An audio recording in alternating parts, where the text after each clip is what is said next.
Good morning, afternoon, or evening, wherever you're at, ladies and gents. I am Kurojiri Isagami, your resident tinkerer and Medarot, and this is the Medarot News Network to bring you all the latest developments and happenings with our favorite pet-fighting robot series. Well, it looks like April Fool's is going to be a new favorite holiday for Medarotters across the globe, especially players of Medarot S, as we got the teaser to the next official collaboration that Imagineer will be holding with the Medarot S mobile game.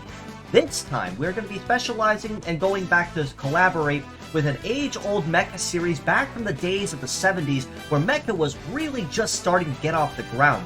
Right alongside Granddaddy Gundam and even Transformers to a lesser degree, Mazinger was one of the OGs, basically served as a pioneer that led to all the different kinds of mecha genre and subgenres that we have today. If it wasn't for those like Gundam and Mazinger Z, we probably wouldn't have nearly the kind of mecha that we have today.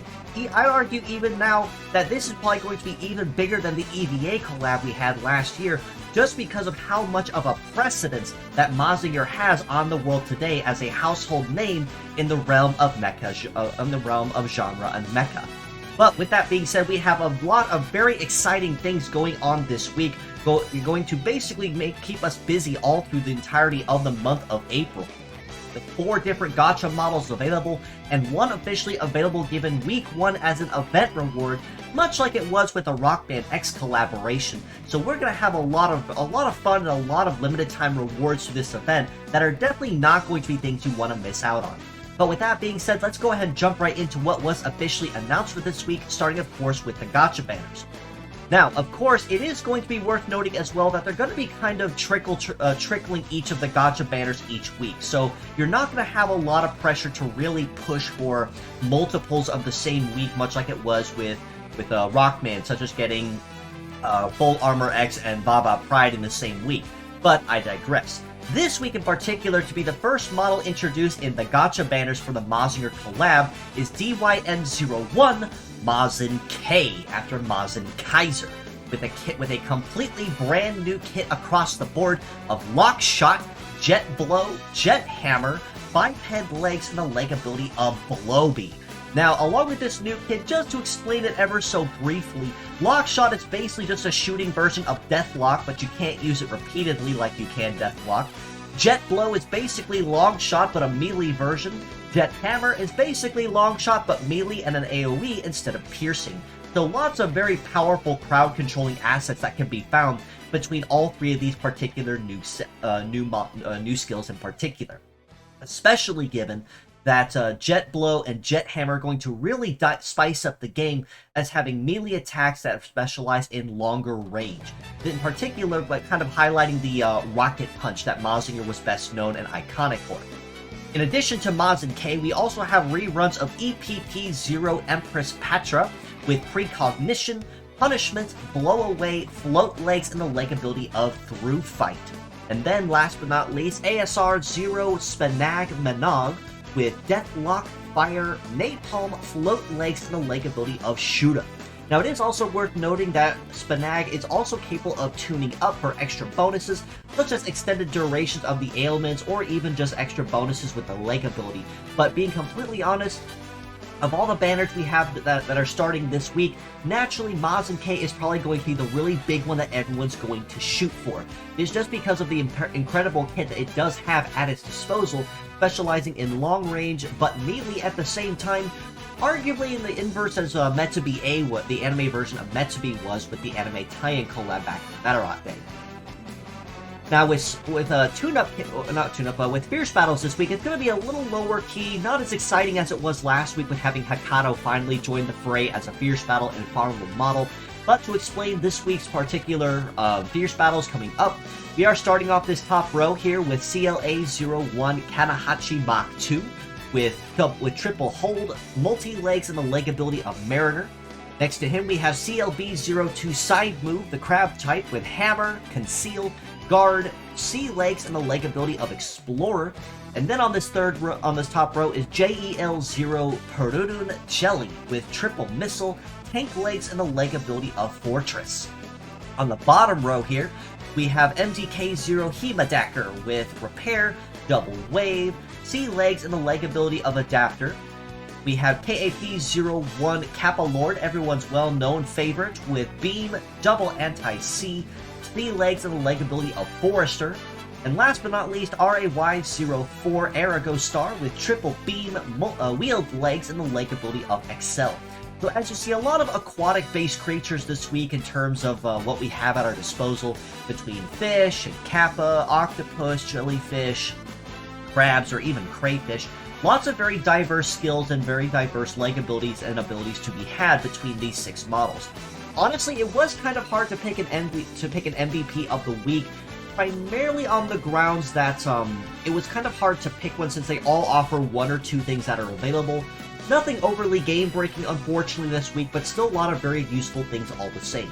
But with that being said, I still would have to give the MVP of the week to Himadacker, primarily on the grounds that C legs with Adapter is actually pretty solid, as it means that C legs will have an A rank across the board, basically like float legs on everywhere except aquatic terrain, which will put them on a pretty notable advantage compared to most other C legs, which tend to have very mixed, I suppose, terrain compatibilities.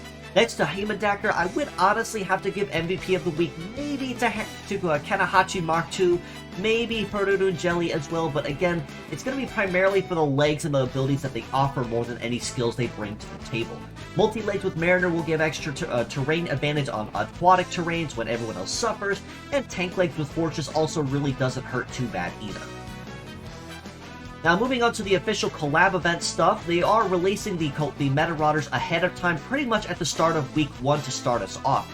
But this time we have 3 collab Metarotters to be collected through the course of this event. In particular, highlighting Tenma as Mazet Kaiser, Ikki as S-Getter, I believe, and then of course Salt as Devilman, highlighting all three different series of the Mazinger series, or the particular genre artist studio that they all came out of. To highlight in particular what each one does, Tenma will guarantee your next attack is a critical hit and further boost your base power by 200 upon the next hit. So this means for your particular nukers, for Big Bang, for Max Shot, Hyper Beam, Ghost Shot, or whatever, this is going to be a really good Metarotter to make use of, to guarantee that your hit is going to be immensely painful no matter what, and it's going to deal the highest amount of damage possible. Ikki, on the other hand, will grant you a 35% boost to Metaforce upon breaking parts, very likely also stackable, but also grant a 50% boost to the user's heat for that next turn, which means they are much more likely to outrun the next incoming target, and they're going to get an extra Metaforce bonus on top of that, which of course will stack with Metal Natures where applicable, to really fill their Metaforce gauge quickly and guarantee that they can make the most of any Metaforce-reliant sustain pretty much right from turn 2 onward. Lastly, Salt will grant a 10% damage reduction upon activation of his skill, and a plus 60% to the user's evade if their legs are flying specifically and until they are attacked. This means that you can maintain an even higher likelihood of dodging or grazing incoming attacks, essentially until you are successfully attacked, because it is going to be very difficult to land hits. Grazing even at best, the higher your evade goes. And I believe a lot of higher tier evade types like Alba Noel or even Luminous Stag to a degree really made this abundantly clear that evade is very, very good in this respect. Now, one other thing to mention is that they did also release reveal paid skins for all 5 of the models as well, including Mazin K and Mazin Z this week, specifically highlighting more alternative forms, I guess you can show it. Mazin Z in particular with the axe arms and missile pods on the legs and the wings. Mazin K with a darker color scheme, kind of highlighting Mazin Z in particular. And then, of course, the highlighted sword as well. These bundles will be available on the web store. They will be available basically as a one-time purchase with some rubies. Roughly about, I'd say roughly about 15 to 20 USD, if anything, based on current conversion. So nothing overly expensive, but of course spend with caution and don't spend too frivolously if you really aren't too down on alternative skins, because just to assure you, these are strictly cosmetic. They do not unfortunately give you the model, so if you do not collect the model but buy the skin, well, it's gonna kind of sit there in your inventory until you do somehow manage to collect the parts. Now, the event itself will be the first wave going into this collaboration at the start of April, and with the first wave, we have the opportunity to earn limited time events rewards such as the Shogun Medal, which has a mastery in shooting, support, and melee, with a leg mastery in biped, floating, and flight legs. And a power nature means it's going to be a very user-friendly medal that doesn't require any kind of Metaforce sustain or any kind of Metaforce gauge to really make use of it. We can also earn the first model that highlights the series, DYN0 Mazin Z, with Hyper Beam, Blow Away, Break Rush, Biped Legs, and the leg ability of No Guard. You're going to also earn a commemorative profile banner, as you see here, and then limited time gacha tickets to use to pull for limited time pickup models in a specialized pool. Likely going to highlight a lot of models that are going to be rerun through the collaboration as the month carries on. So going to be a very exciting week overall, and I'm really, really excited for the fact that they're including event reward models as well, as something as anyone can come home with, even if they have the worst luck possible with the collaboration.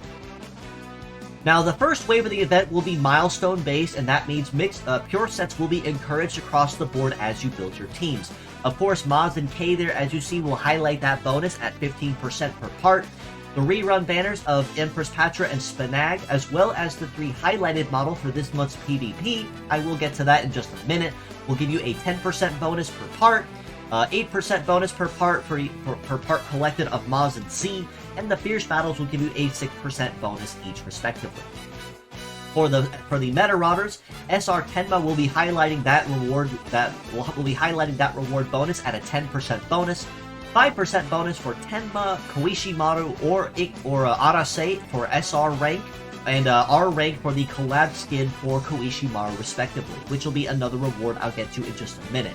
And then, of course, the N-rank versions of Tenma, Arase, and Koishimaru at 3%, and the N-rank version at 1% each. So I ultimately think this is going to be a relatively easy event in my personal opinion, primarily for the reason that none of the models are really meta change reliant, which means it's going to be a little easier and just slightly more forgiving, albeit slightly, when it comes to collecting parts to make use of for bonuses.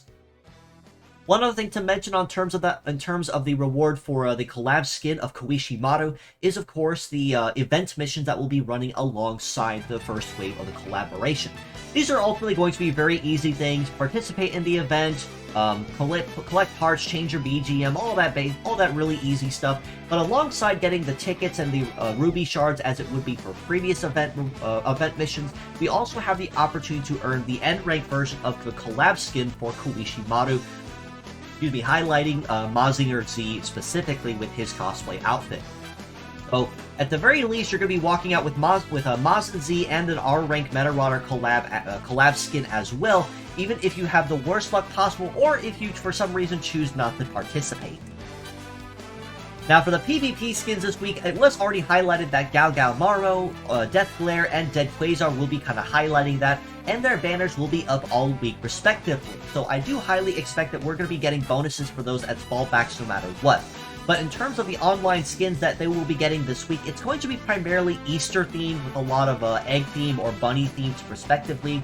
Gal Gal Marmo here showing an Easter bunny and a very stylized egg kind of float duck seat as you see here. Easter style for Death Glare, and of course Easter style for Dead Quasar as well. Honestly, the skins don't look too bad. They really never fail with having very nice and fancy looking skins that you can collect and make use of. But as a friendly reminder, you really don't have to pay anything toward getting these. You just have to participate in the weekly PvP each week so that you can participate and earn those rewards. Those rewards also include more ruby shards, the skins themselves, even Medarot tickets or gacha tickets as well. It's very, very lucrative and something you really don't want to miss out on as you participate in stuff through the week. And just make sure that you participate in it through your dailies, as it does also contribute toward any tune-up bonuses that you're trying to complete as well. Now, in terms of community-related stuff as we go forward, we are still always looking for translators to assist us with any of our translation projects or endeavors. Currently ongoing is the tentative Medarot 3, which is still in its 100% tentative completion. Still need a lot of bug testing, bug fixing, and grammar checks just to make sure that everything's working as it should before we can move on to other projects like Medarot 4 or 5 or Navi or other projects that people have been asking for a while. But if you are knowledgeable in coding, cleaning Japanese, or have some time on your hands, or if you perhaps know someone that might be interested, definitely feel free to join our Discord community in the link provided and in the comments below, and ask around. We can get you in touch with the right people to fill you in on what has been done and what still needs done up to this point. With the weekly art highlights here on the MNN, naturally they revealed the announcement for the collaboration ahead of time for April Fools, so naturally the entire community has been abuzz with fan arts across the board, highlighting just a lot of like alternative skins or what-ifs or recolors, just to kind of celebrate the collaboration as well. This one here by Twitter user Resaisei, who I do like to periodically highlight for a lot of wonderful art and their wonderful Ori metas, decided to play on the name of Imagine Kaiser with a Mazinger Kaiser themed recoloration of the weapon of mass destruction type, as basically a play on words, and it actually plays really well. Not gonna lie, if they highlight Imagine Kaiser and give him this skin, I'd probably use it. It's a very well designed and very clever looking skin, and a very clever run on with the name as well. And then this one here by MNK Shiki, highlighting everyone's favorite dead dog, zombie dog themselves, with a very nice shot from the backside. And honestly, I've said it before and I'll say it again, arguably, Dead Dog is probably going to be one of my favorites of the Ori metas released through Medarot S's lifetime. It's a very personable, very goofy and silly design, but it's also very endearing that a lot of people would appreciate and come to know and love very quickly as they add it to their kit. Especially given that he's a spotlight model, which means that anybody can collect him relatively early on if they make enough pulls in any other Gacha Banner. One last thing to mention as well before I do wrap us up is just a friendly reminder: I am open for commission. So if you are looking for a live 2D artist or a 3D artist or even just artists in general, I am available at pretty much any time for that as well. The live 2D models are ready to rig; they are not ready to go. So you will need to find a rigger for those. 3D models, on the other hand, will be fully rigged as required or as requested. Textured, UV mapped, all that jazz that goes into making one look fancy and make it work. 2D art as well, standard, high quality, or with emotes as well. So if you would like to possibly commission me or reach out, I would be more than happy to corroborate with you and try to make something happen with pricing and a final product request. But with all that being said, I do believe that covers basically everything for this week's episode. Not a whole lot was announced this week aside from the buzz for the collaboration itself, so a lot of the community has kind of settled down just a little bit after the initial buzz of yesterday, where the official video was revealed and basically started hyping everything up for April. But if you'd like to know more, you can follow us below on Facebook at the Medarot News Network page and the Metabots Forever community on there that is also run and very, very close to running and managing 13,000 members and still climbing to this day. You can also join us on Discord in the link provided and in the comments below if you want to keep an even closer ear to the ground on the action. This includes any new links to merchandise announcements, fan art, contests, my weekly episodes, or anything else of the like that has to do with Medarot. That's the first place you're going to hear it before it goes anywhere else on the net. You can also reach out to me personally on Twitter at ItsuGamiKura. If you have any questions, feedback, comments, or would love to stop in and say hello, or suggest something that I could cover, or even recover again if it's something I've not touched on in a while, feel free to reach out to me as well. In addition, if you are a streamer, content creator, VTuber, or whatever you might be on the internet and would love to collaborate with me sometime, whether that means having you here with me on my channel at the MNN, of which there is always a guest seat available at any time, or if you'd like to have me stop in on your channel as a guest for a friendly chat and a game, I would absolutely love to coordinate with that as well. Lastly, do give these wonderful friends and pages a follow as well. I am going to highlight my dear friend Faust at Faust Logic, who is the developer for Row Battle 3D, the age-old relic of every Medarotter's childhood memories. I was able to nab an interview where we got to speak about the game in more detail, kind of talking about the inner workings as to what made it tick, and some of those behind-the-scenes conversations with that. That is also available on my channel if you'd like to see that and listen in. Also, give the official Mazinger info page a follow as well. This is the official page for Mazinger or anything related to that for franchise and studio as well. They also highlighted and retweeted the reveal just to confirm to people that it was not officially an April Fool's joke like a lot of people were questioning or wondering about. So definitely give them a follow if you'd like to see more of the Super Robot studio as well. But with that being said, as always, I do appreciate you all for stopping in, just as you always do. And until next time, this is your host, Kura Isagami of the Medarot News Network, signing out.